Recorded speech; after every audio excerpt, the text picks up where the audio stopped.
Kad god kreće proleće, ja često odgovaram na komentare kako nasaditi koču, koje jaja odabrati, koliko treba da budu stara i sva ostala pitanja koja prate sam taj proces nasađivanja i posle izleganja. Pa evo, meni se sad desila situacija da imam dve kvočke, tako da ovu ću nasaditi i pokazat ću vam kako ja to radim, koja jaja biram, gde ih smestim, čime ih hranim i onda ćemo pratiti ceo proces do izleganja. Ajmo sad, prva stvar je odabir jaja za nasad. Ovdje imam jaja koje su koke danas snele i njih obično ne stavljam ispod kvočke, obično to budu jaja od 2 do 5 dana starosti. Najbitnija stvar kod nasađivanja kvočke je sam odabir jaja, jer tu ako se napravi greška onda će izleženost biti jako loša. Vrlo je lako napraviti grešku i ja sam sam napravio nedavno sa ćurećim jajem. Jaja koja su starija od 7 dana obično počinju da gube procenat zametanja i onda dolazimo do toga da imamo puno mućkova ispod kvočke ili u inkubatoru. Ja sam napravio taj problem sa ćurećim jajima. E sad, druga bitna stvar je da ovakva jaja koja su zaprljana izmetom uopšte se niti stavljaju u inkubator, niti pod kvočku. Vrlo je moguće da se sam embrion na neki način inficira silnim bakterijama i onda taj embrion propada. Druga stvar, morate uvek voditi računa o tome da li postoji neko jaje koje je napuklo. Mi imamo ovdje jedno i ima tu deo gdje je dosta slabija ljuska bila, tu je napuklo i ta jaja također odstranjujemo. To ćemo staviti ovdje. Sljedeća stvar, bitna je i veličina jaja. Ja obično gledam da jaja budu negdje od 55 do 60 grama, jer na taj način dobijem dobre pilići, to jest dobar podmladak. Naprimjer, ovo jaje je dosta malo i ja ga ne bih koristio uopšte i ne bih ga nasađivao, tako da i njega ću ovdje odvojiti. Ova jaja su mi sva o starosti od 2 do 3 dana, tako da nevezano odakle ću uzimati. Može se desiti naravno da imate dosta krupno jaje, tu isto može da se desi da je jaje sa 2 žumanceta, iz kog jako retko izlaze pilići. Znači da sumiramo, jaja starije od 7 dana ne preporučujem da se inkubiraju, također kao ni zaprljane jaja, jaja sa bilo kakvom pukotinom, ni mnogo sitne jaja, ni mnogo krupna jaja. Uvijek gledajte da težina bude od 55 do 65 grama. Ja sam ovdje odvojio 15 jaja koje su približno istog oblika i veličine, tako da sad idemo da spremimo gnezdo. Još jedna lepa vest, Morka je počela da nam nosi i naleza sad 7 jaja, ali ta jaja mi treba i za Vaskrs, neću ih još uvijek nasađivati, ali sigurno ću tokom godine nasaditi 10-ak. Nakon odabira jaja treba napraviti gnezdo. Ja za gnezdo koristim plastične gajbice i u njih stavim seno ili slamu, mada bolje je seno jer slama dosta onako beži. Inače seno više koristim i za gnezda gdje treba da mi nose. Naprimjer, ovakva gajba je sasvim ok, ima neku dubinu, neće jaja ispadati, a nije mala, obzirom da koka je dosta i krupnija i stavit ću 15 jaja ispod nje. Inače da vam snimim malo i prepelice, malo smo ih proredili, ostalo je 7 mužijaka i čak 30 ženki, počelo se polako i da mi nose, tako da bit će šarnih jaja za Vaskrs.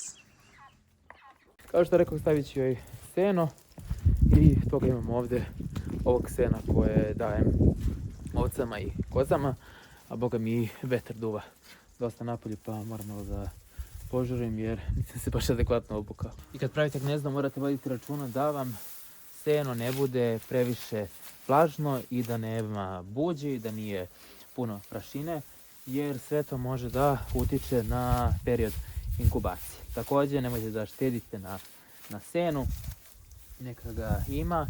Slobodno vi napravite udubljenje ovako unutra da jaja ne bi negdje ispadala sa strane, nego da budu centrirana ovdje u sredini. I tu mnogi prave grešku, naprave onako traljavo gnezdo, jaja se iskotrlja ovdje i onda zamre.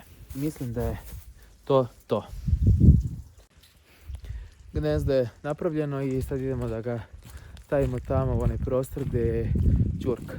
Moram baš da vodim računa, pošto ćurka je onako plašljiva i ne znam koliko će se svidjeti ideja što će imati društvo, ali negdje da stavim tu drugu kvočku. Samo ću ovako baciti gnezdo i idem po jaje. Uvijek gledajte da prostor gdje nasađujete koke bude taman i skrovit, jer one ne vole previše svetla, a idealno bi bilo isto i staviti im neko pepeo ili nešto da mogu da se kupaju unutra. Gnezdo sam stavio nasuprot ćurke da ne budu jedna pored druge i tu može isto doći do mešanja da se zamene sa mestima, što ne bi bio neki problem pošto ćurka je tek počela da leži pre 2 dana. Ćemo staviti jaja, malo su pokisla jer napolju počinje kiša, ali neće to povaliti njima ništa specijalno, vlaga im svakako u nekoj meri i treba tokom inkubacije. Sad, ukoliko vam kvočka leži na mjestu gdje ostale koke nose, obavezno morate ovakva jaja obojiti nečim i to radimo pepelom jer je to prirodno i tako ćete znati da li neka koka snijela tu ili ne. I obavezno ta jaja morate otkupljati jer se neće izleći na vrijeme i kasnije će što dovodi do njihovog uginuća. Kvočka čeka i znam da se raspacala zato što leži cijel dan na ovom gnezdu i uopšte nije snijela ni jedno jaje, tako da spremna je da dobije neka jaja i da izvede piliće. Kvočku sam prebacio, donao sam je i sad je bitno da ostane ovdje na ovom mjestu da legne. Ćurka se i ona malo uzbudila, zato što je dobila društvo, a i plaši se mene dosta. No dobro, uskoro ću i ja izaći od svojih hranitelja sad. Ajde ćurki, idi, lezi. Polako, bravo. Tako. Znači ćurke su jako dobre, što se kao kvočke. A što se tiče, evo ona je odmah ustala. Sad će nju polako ovdje staviti, da ona zna da su ovdje jaja i da vidi jaja. Popela se kod ćurke. Sad će nju da stavim. Polako, stani. Mir. Mir.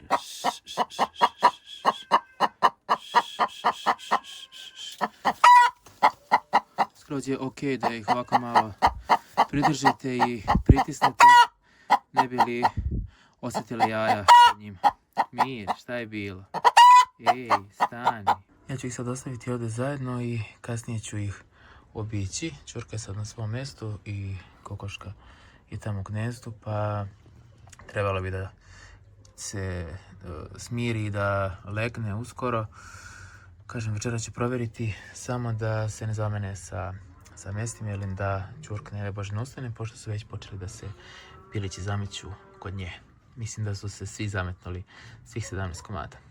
I nisam napomenuo da je isto tako težak deo prebaciti kvočku sa mjesta gdje je ležala na mjesto na koje vi želite da leži. Tu uvijek postoji sumnja da neće prihvatiti, mada u 95% slučajeva prihvate mjesto. Sad vam pokažem na brzaka jaja u inkubatoru, kako oni napreduju. I onda se družimo za 21 dan kada ovi pilići budu trebali da se legu u im Boga.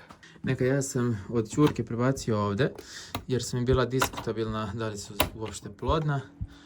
Pa čekam još koji dan pa ću sa sigurnošću znati. Ovdje ova dva ćureće jaja valjaju, njih sam, ovo sam je nabacio pre 2 nedelje, ovo je bili su ćurke pa sam njega stavio ovamo. I imam tamo njih 5 koji su bili poprilično stari, mada mislim da 3 valjaju, čisto da ne bude da od ove moje ćurke nemam nikakav podmladak.